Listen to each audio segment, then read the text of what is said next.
Барлықтарыңызға қайырлы күн, қыздар. Беттегі безеуді қалай кетіруге болатынын сіздермен бірге бөліскім келіп тұр. Арнайы кремді қолданбай-ақ үй жағдайында қалай кетіруге болады, сол жайлы айтамыз. Ең бірінші жолы әр үйде табылатын кір сабынды алып, кішкене ыдысқа үккіштен өткіземіз. Оның үстіне жарты шай қасық тұзды қосамыз. Сосын үстіне кішкене су құйып, әбден көпіршігенше араластырамыз. Дайын болған қоспамызды бетке жағып, 10 минуттан кейін жылы сумен жуамыз. Безеуді кетірудің екінші жолы қиярды аламыз, әбден ұсақтап тураймыз, сосын үстіне кішкене жылы су қосып, араластырып, бетін жауып қоямыз. Дайын болған қоспаны бетке сеуіп, безеуді кетіруге болады.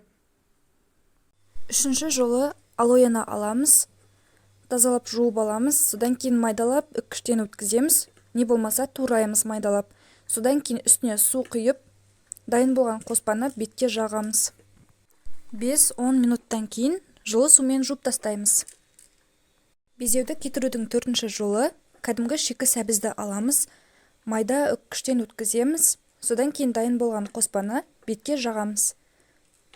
15 минуттан кейін жуып тастаймыз. Арнайы кремдерді қолданбай-ақ үй жағдайында табиғи заттармен безеуді кетіріп көріңіз. Осы ақпараттар сізге пайдалы болса, видеомды қолдап, лайк басып, комментарий жазып кетіңіз.